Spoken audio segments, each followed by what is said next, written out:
Hello viewers, welcome back to my channel. ఇప్పటి వరకు మీరు నా ఛానల్ సబ్స్క్రైబ్ చేసుకోకపోతే please do subscribe. Share this video to your friends and me juniors ఎవరైతే ఉన్నారో వాళ్ళందరికీ వీడియో షేర్ చేయండి. ఐ థింక్ ఈ వీడియో మాత్రం మీకు వర్త్ఫుల్గానే ఉంటుంది. ప్రతి వీడియో నా ఛానల్లో నేను మెయిన్లీ నాకు అవసరమైనప్పుడు కొన్ని వీడియోస్ దొరకలేదు, బట్ మీరు ఆ వీడియోస్ దొరకలేదు అనుకోకుండా అన్ని వీడియోస్ ఉండాలి అన్న ఒకే ఒక్క మోటోతో ఈ ఛానల్ స్టార్ట్ చేశానండి. ఇప్పుడు మనము అకౌంటింగ్ బేసిక్స్ అనేది స్టార్ట్ చేసుకున్నాం కదా, అందులో భాగంగా ఇవాళ ఇంకొన్ని టాపిక్స్ అనేవి చూద్దాము. ఇవాళ టాపిక్స్ ఏమేంటంటే concepts, book keeping, double entry system అవన్నమాట. సరే, లేట్ చేయకుండా ఇంకా టాపిక్లోకి వెళ్దాము. అకౌంటింగ్ అనేది కొంచెం ప్రీవియస్ది కూడా డిస్కస్ చేసుకుందాం. అకౌంటింగ్ ఇది లాంగ్వేజ్ ఆఫ్ బిజినెస్, అంటే ఇది ఒక బిజినెస్ లాంగ్వేజ్ లాగా యూజ్ అవుతుంది. అంటే ఇది కూడా చాలామంది వాళ్ళ ఒపీనియన్స్లో వాళ్ళ వ్యూస్లో చాలా రకాలుగా మనకి చెప్పారు. Accounting is used by business entities for keeping records. వాళ్ళ మానిటరీ ఫైనాన్షియల్ ట్రాన్సాక్షన్స్ ఏవైతే ఉంటాయో అవన్నీ ఇందులో రికార్డ్ చేసి ఉంటారు. Accounting is means of record చేయడం, సమరైజ్ చేయడం, అనలైజ్ చేయడం, దాన్ని రిపోర్ట్ చేయడం, దాని ఇన్ఫర్మేషన్ ఇన్ మానిటరీ టర్మ్స్ ఏవైతే ఉన్నాయో ఒక ట్రాన్సాక్షన్ని మనం రికార్డ్ చేస్తాం, రికార్డ్ చేసిన దాన్ని సమరైజ్ చేసింది అనలైజ్ చేసింది రిపోర్ట్ చేస్తాం. ఓకే, ఇప్పుడు ఫీచర్స్ ఆఫ్ అకౌంటింగ్ అనేది చూద్దాము. ఫీచర్స్ ఆఫ్ అకౌంటింగ్ అంటే అకౌంటింగ్ ఈజ్ అన్ ఆర్ట్. ఫస్ట్ది accounting is an art. Accounting is classified an art as it helps our in attaining our aim of ascertaining the financial results, that is operating profit and financial position. అయితే ఇక్కడ accounting అనేది ఒక art అనేది ఎందుకు చెప్పారంటే, మనము ఒక aim of అసర్టైనింగ్ financial results ఏవైతే ఉంటాయో వాటిని అసర్టైన్ చేసేటప్పుడు ఎయిమ్ని మనం రీచ్ అవుతాం కదా, రీచ్ అయ్యేది ఒక ఆర్ట్. అంటే ఆపరేటింగ్ ప్రాఫిట్ని ఎట్లా కనుక్కుంటాం, ఫైనాన్షియల్ పొజిషన్ ఇట్లాగా అన్నీ మనం ఇంటర్ప్రిట్ చేస్తాం కదా. ఆ ఇంటర్ప్రిట్ చేసిన దాని నుంచి నాలెడ్జ్ అనేది గెయిన్ చేస్తాం. ఆ గెయిన్ చేసిన దాన్ని ఒక జడ్జిమెంట్ అనేది మనం చేయగలం అన్నమాట. అందుకని అకౌంటింగ్ ఇజ్ అన్ ఆర్ట్ అన్నారు. It involves recording, classifying and summarising. అంటే ఇందులో ఏమేమి ఇంక్లూడ్ అయి ఉన్నాయంటే రికార్డ్ చేస్తాము, క్లాసిఫై చేస్తాము, సమ్మరైజ్ చేస్తాము. రికార్డింగ్ అంటే systematically writing down the transactions. అంటే రికార్డింగ్ అంటే ఏం లేదు, అంటే ఒక సిస్టమ్ ప్రకారం ఆ ట్రాన్సాక్షన్స్ అనేవి రికార్డ్ చేస్తాము. క్లాసిఫైయింగ్ అంటే ఏ అకౌంట్కి ఆ అకౌంట్ని క్లాసిఫై చేస్తాం. సమ్మరైజింగ్ అంటే ఆ రిపోర్ట్స్ ఇప్పుడు ట్రాన్సాక్షన్స్ వాటికి వేసేస్తాం, ఏ లెడ్జర్ కా లెడ్జర్, వాటి నుంచి ఒక సమ్మరీ అనేది, ఒక రిపోర్ట్ అనేది మనకి వస్తుంది. ఇప్పుడు అసెట్స్ ఏటి లెడ్జర్ వాటికి వస్తుంది, బట్ ఇన్ బ్యాలెన్స్ షీట్లో చూసుకుంటే ఆ ఫిక్స్డ్ అసెట్స్ అనేవన్నీ ఒక చోటకు వచ్చేస్తాయి.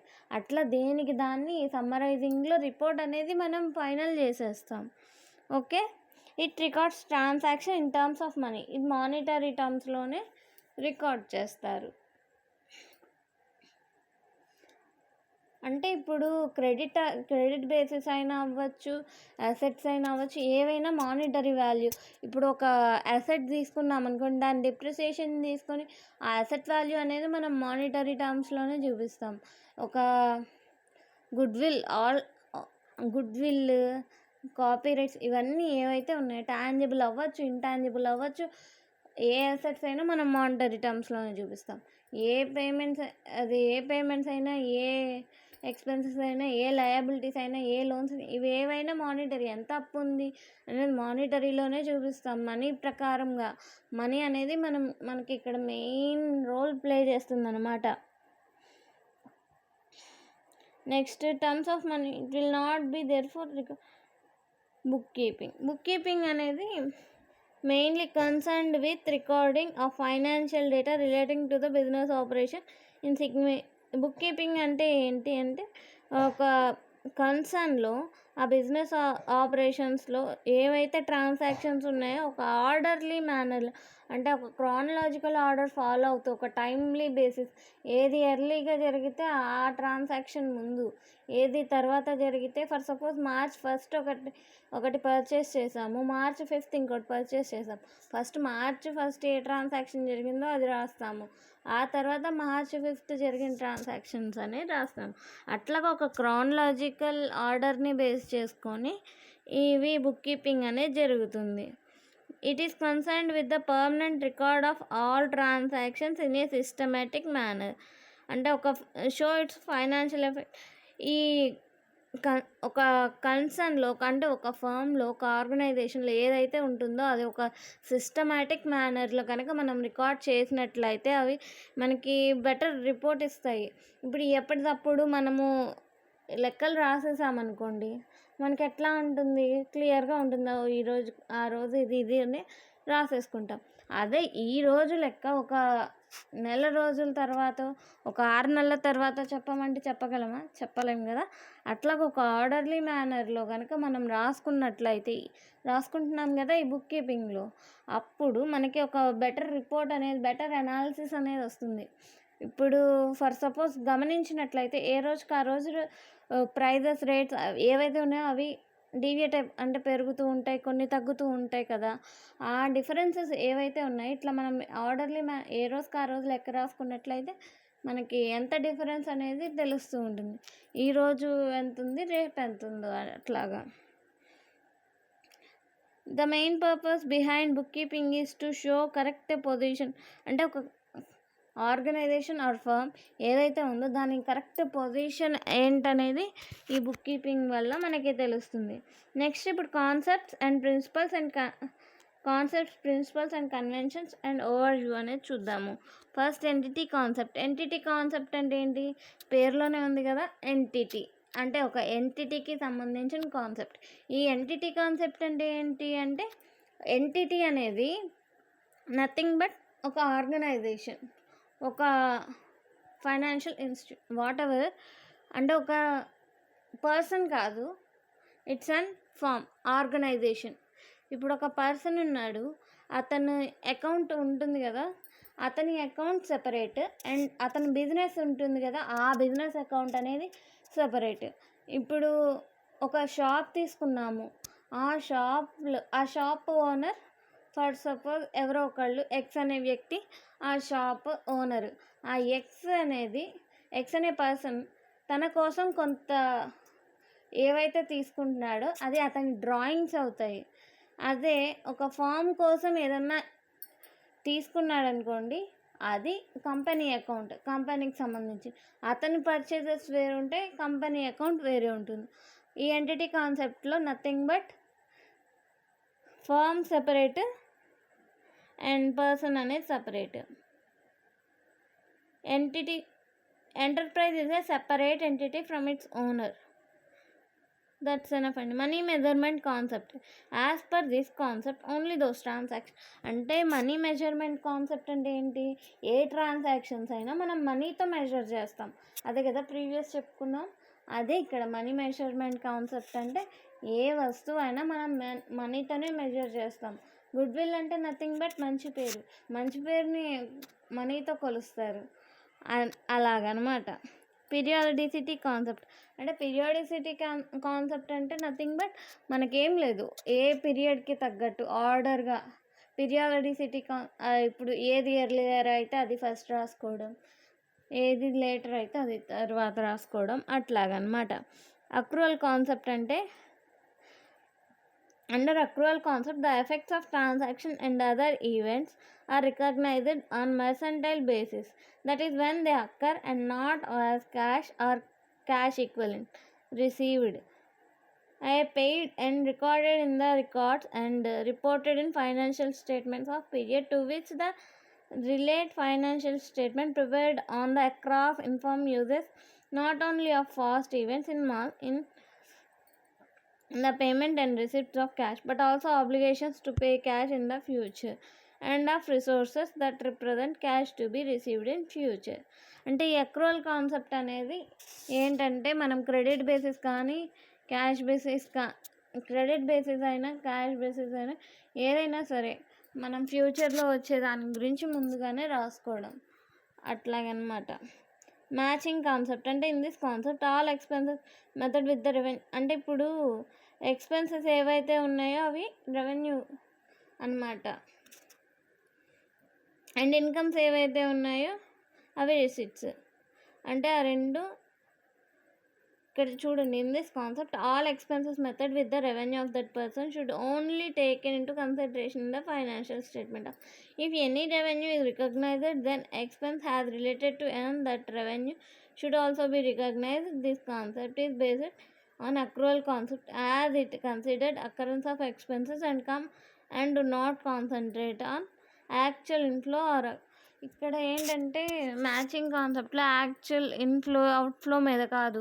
ఇప్పుడు ఒక ఎక్స్పెన్స్ అనేది అయ్యిందనుకోండి, ఆ ఎక్స్పెన్స్ మళ్ళీ ఇంకో ఎక్స్పెన్స్ కోసం ఇంకో రెవెన్యూ జనరేట్ చేస్తుందంటే అక్కడ ఇది మ్యాచింగ్ కాన్సెప్ట్ అనేది ఉంటుంది.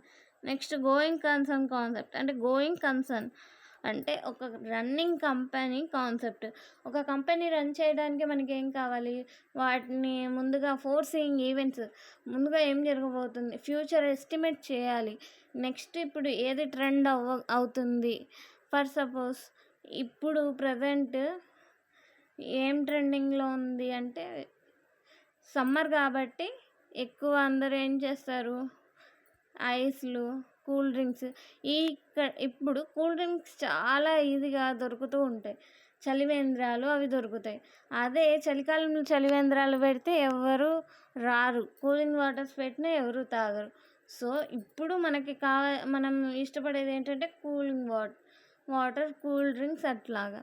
అదే ఇన్ రైనీ సీజన్ అంటే అప్పటికి ఏవి అవైలబిలిటీకి వస్తాయి మనకి, రెయిన్ కోట్స్, అవన్నీ డిఫరెంట్ మోడల్స్, డిఫరెంట్ డిజైన్స్, అట్లా మన టేస్ట్కి తగ్గట్టు వాళ్ళు డిజైన్ చేసేసి ఇప్పుడు రైనీ సీజన్ వస్తుందని కానీ వీళ్ళు ఇది కావాలంటే అట్లాగా ముందుగా ఊహించి మన కంపెనీ ఏమి చేంజెస్ చేసుకుంటే ముందుకు వస్తుందో ఈ కాన్సెప్ట్లో తెలుస్తుంది. కాస్ట్ కాన్సెప్ట్ అంటే ఈ కాస్ట్ కాన్సెప్ట్ ఏంటి, value of an asset to be determined on the base historical కాస్ట్ని బేస్ చేసుకొని ఈ కాస్ట్ కాన్సెప్ట్ అనేది రన్ అవుతుంది.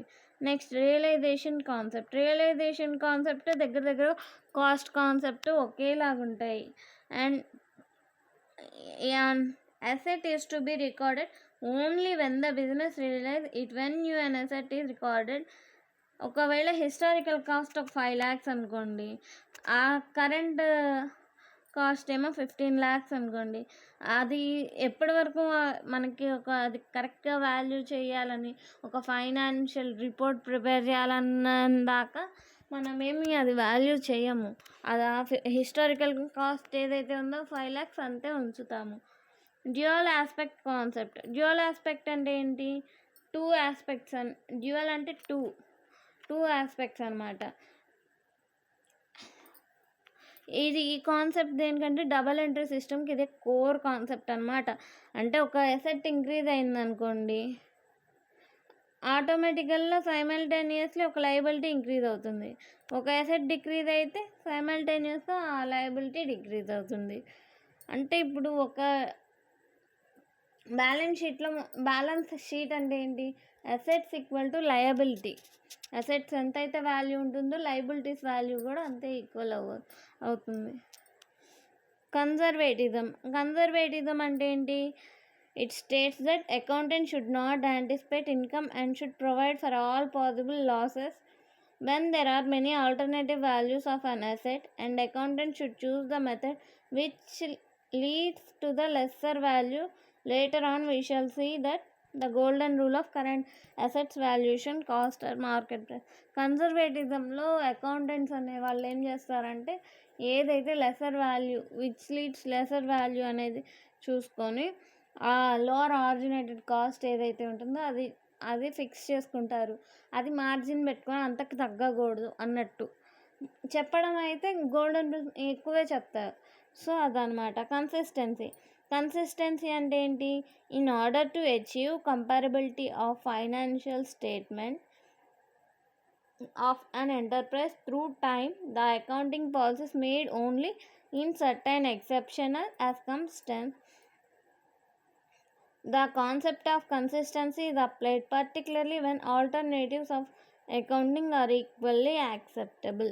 అంటే comparability, in order to achieve comparability of last year financial statement, ఈ ఇయర్ ఫైనాన్షియల్ స్టేట్మెంట్ ఎప్పుడైతే enterprise అనేది కంపేర్ చేస్తుందో ఆ టైంలో అకౌంటింగ్ పాలసీస్ ఏమైతే ఉన్నాయో యాజ్ కన్స్టెన్స్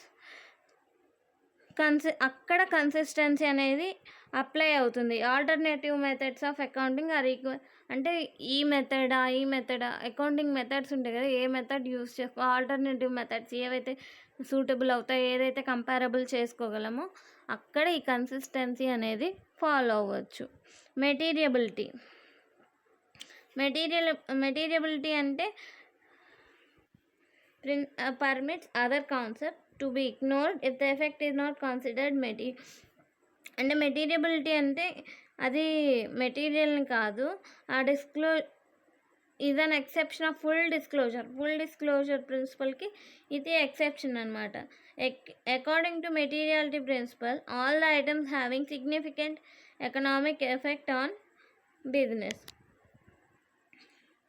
అంటే ఈ మెటీరియాలిటీ ప్రిన్సిపల్ అనేది సిగ్నిఫికెంట్ ఎఫెక్ట్ అనేది చూపిస్తుంది ఒక ఎంటర్ప్రైజ్లో, ఒక ఫైనాన్షియల్ స్టేట్మెంట్స్లో కానివ్వండి, ఎక్కడైనా కానీ ఈ మెటీరియబిలిటీ ప్రిన్సిపల్ అనేది కీ రోల్ ప్లే చేస్తుంది.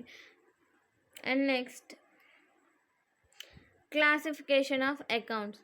ఇప్పటి వరకు చూసాం కదా ఫ్రెండ్స్, ఈ ఏవైతే ఉన్నాయో కాన్సెప్ట్స్ అండ్ కన్వెన్షన్స్. ఇప్పుడు క్లాసిఫికేషన్ ఆఫ్ అకౌంట్స్, అసలు అకౌంట్స్ ఎన్ని రకాలు అనేది చూద్దాము. అకౌంట్స్ అనేది personal accounts, nominal accounts, real accounts, ఇట్లా 3గా డివైడ్ అయ్యాయి. సో ఫస్ట్ పర్సనల్ అకౌంట్స్ చూద్దాము. These accounts show that the transaction with customers, suppliers, money lenders, the banks and the owner. Personal accounts can take following terms. అంటే ఈ personal అకౌంట్స్లో customers, suppliers, money lenders, banks ఏవైతే ఉన్నాయో అవన్నీ include అవుతాయి. వీటిలో కూడా కొన్ని టైప్స్ ఉన్నాయి పర్సనల్ అకౌంట్స్లో. Natural personal accounts, artificial personal accounts, representative personal accounts. Natural personal accounts అంటే ఏంటి? ఇప్పుడు ఈ న్యాచురల్ పర్సనల్ కస్టమర్ అంటే ఒక కస్టమర్ గురించి, ఒకరి గురించే ఇది ఒక కస్టమర్, ఫర్ సపోజ్ నరేష్ అనుకోండి, ఆ నరేష్ గురించే మాట్లాడతాము, అంటే ఒక ఇండివిజువల్ పర్సన్ అని. ఆర్టిఫిషియల్ పర్సన్ అంటే business is an artificial person అంటాం కదా, అట్లాగా ఒక ఆర్టిఫిషియల్ పర్సన్ అంటే ఒక ఫైనాన్షియల్ ఇన్స్టిట్యూషన్, ఒక ఫామ్, వాటిని ఆర్టిఫిషియల్ పర్సన్ అంటారు. రిప్రజెంటేటివ్ పర్సనల్ అకౌంట్స్ అంటే ఫర్ సపోజ్ రిప్రజెంటింగ్ అకౌంట్స్ అంటే ఇప్పుడు ఫిక్స్డ్ అసెట్స్ అంటాము, ఆ ఫిక్స్డ్ అసెట్స్లోకి చాలా వస్తాయి. అవుట్ స్టాండింగ్ శాలరీస్ అంటాము, అవుట్ స్టాండింగ్ శాలరీస్ అంటే ఇంకా పే చేయాల్సిన శాలరీస్. ఇప్పుడు అవుట్ స్టాండింగ్ శాలరీస్ అంటే ఒక్క పర్సన్కే ఇవ్వం కదా, అవుట్ స్టాండింగ్ శాలరీస్ అంటే గ్రూప్ ఆఫ్ పర్సన్స్ ఎవరెవరికైతే ఇవ్వాలో వాళ్ళందరినీ కలిపి అవుట్ స్టాండింగ్ ఎక్స్పెన్సెస్ అంటాము, అవుట్ స్టాండింగ్ శాలరీస్ అంటాము. రియల్ అకౌంట్స్, ఇప్పుడు నామినల్ అకౌంట్స్ చూసాం కదా, let's go to real accounts. Real accounts కూడా 2 టైప్స్ ఉన్నాయి. Tangible real accounts, intangible real accounts. Tangible real accounts అంటే టాంజిబుల్ అంటే ఫిజికల్, ఏవైతే మనం టచ్ చేయగలమో, ఏవైతే మనం సెన్స్ చేయగలమో వాటిని టాంజిబుల్ అంటాము. సో ఇప్పుడు టాంజిబుల్ అకౌంట్స్ అంటే ఏంటి? క్యాష్ని మనం టచ్ చేయగలం, ఫర్నిచర్ని మనం టచ్ చేయగలం, అసెట్స్ ఏవైతే ఉంటాయో వాటన్నిటిని మనం టచ్ చేయగలం. ఒక చైర్ అవ్వచ్చు, ఒక టేబుల్ అవ్వచ్చు, ఒక సిస్టమ్ అవ్వచ్చు, ఒక మొబైల్ అవ్వచ్చు, ఏవైనా కానీ మనం టాంజిబుల్ అంటాము. ఇంటాంజిబుల్ అంటే విచ్ కెనాట్ సెన్స్ బట్ వాటిని మనం అనలైజ్ చేయగలం. ఏంటో చూద్దాము. ఇంటాంజిబుల్ రియల్ అకౌంట్స్లోకి ఏమొస్తాయి? వాటర్ మార్క్స్, కాపీ రైట్స్, ఇవేవి మనం చూడలేము, బట్ మనకంటూ ఒక ఎట్లాగా అంటే చెప్పడం, ఒక కార్నర్ మనకంటూ ఒక ఇమేజ్ని క్రియేట్ చేస్తాయి. ఇప్పుడు పలానా హోటల్ చాలా గొప్ప, పలానా హోటల్లో అది బాగుంటుందంటే ఇదంతా ఆ హోటల్ ఒక్క గుడ్ విల్ అవుతుంది అందరికీ. డీమార్ట్కున్న గుడ్ విల్, డీమార్ట్లో డ్రెస్సెస్, డీమార్ట్లో షాపింగ్, ఇదంతా అది దానికి ఉన్న గుడ్ విల్. ఇది ఇంటాంజిబుల్ అసెట్ అనమాట. సో ఇంటాంజిబుల్ రియల్ అకౌంట్స్ అంటే కూడా ఏవైతే మనం టచ్ చేయగలమో బట్ మనీలో మెజర్ చేయగలము వాటిని ఇంటాంజిబుల్ రియల్ అకౌంట్స్ అంటారు. Nominal accounts are opened in books to explain expenses. For example, in a business, salary is paid to the employees, rent is paid to the land. అంటే ఇది ఏం లేదు. Nominal accounts అంటే just salaries ఎంప్లాయీకి pay చేసాము, land లార్డ్కి rent అనేది pay చేసాము, వర్కర్స్కి wages pay చేసాము, ఇట్లాగా. అంటే జస్ట్ ఓపెన్ చేస్తాం, వాళ్ళ నేమ్స్ అవేం మెన్షన్ చేయము. నెక్స్ట్, ఇప్పటి వరకు టైప్స్ ఆఫ్ అకౌంట్ చూసాం కదా. ఆ అకౌంటింగ్ వేసే సిస్టమ్స్ ఉంటాయి కదా, మనం ఇప్పుడు ఫాలో అవుతున్న సిస్టమ్ వచ్చేసి డబల్ ఎంట్రీ సిస్టమ్. ఆ డబల్ ఎంట్రీ సిస్టమ్ ఏంటో ఒకసారి చూద్దాము. డబల్ ఎంట్రీ సిస్టమ్ అనేది ఫస్ట్ అది స్టార్ట్ చేసింది ఎవరంటే Fra Luca Pacioli and his friend Leonardo da Vinci. ఆ బుక్ పేరు ఏంటి అంటే సుమ్మా డి అర్థమెటికా జియోమెట్రికా ప్రపోర్షనాలిటా. అది వచ్చిన ఇయర్ వచ్చేటప్పటికి 1494లో ఫస్ట్ వీళ్ళు మనకి డబల్ ఎంట్రీ సిస్టమ్ అనేది స్టార్ట్ చేశారు. అసలు డబుల్ ఎంట్రీ సిస్టమ్ ఏంటి స్టార్ట్ చేశారని చెప్పాం కదా. ఆ డబుల్ ఎంట్రీ సిస్టమ్ ఏంటంటే ఇది double entry system of accounting or bookkeeping is based on the fact, but each business transaction essentially brings to financial changes in business. These changes are recorded as ఏంటంటే ఈ entries ఉంటాయి కదా, అవి ఇప్పుడు 2 ఆస్పెక్ట్స్లో double entry అంటే 2 times entry అవ్వాలి కదా. ఆ 2 times ఎంట్రీ అవ్వడం అంటే ఫ్యాక్ట్ అంటే ఇప్పుడు ఏవైతే ట్రాన్సాక్షన్స్ జరిగాయో వాటిని బట్టి, ఆ చేంజెస్ని బట్టి డెబిట్ ఏంటి క్రెడిట్ ఏంటి అనేది 2 more డిఫరెంట్ అకౌంట్స్ అనేది వాళ్ళు చెప్పారు. అదే వాటికి కూడా కొన్ని రూల్స్ ఉన్నాయి. ఆ రూల్స్ ఏంటంటే rules of debit and credit in double entry system. Every debit entry may have other corresponding entry. ఆ కరస్పాండింగ్ ఎంట్రీ ఏంటంటే credit entry. Each credit entry have corresponding debit entry. Rules of debit and credit. Rules of debit and credit అంటే the left hand side of an account, left side ఏదైతే ఉందో అది debit entry and right side ఏదైతే ఉంటుందో అది credit entry. Left side and merely debiting the account అంటే ఏదైతే left side ఉంటుందో అది అకౌంట్ని డెబిట్ చేస్తుంది, రైట్ సైడ్ ఉండేది క్రెడిట్ చేస్తుంది. ఈ recording entry on right side of the account called crediting and left side called debiting. Personal అకౌంట్లో డెబిట్ ఎట్లా ఉంటుంది, క్రెడిట్ ఎట్లా ఉంటుందంటే debit the receiver, credit the giver. Debit the receiver అంటే ఆ రిసీవర్ ఎవరైతే ఉంటారో వాళ్ళని డెబిటార్ అంటారు, డెటార్.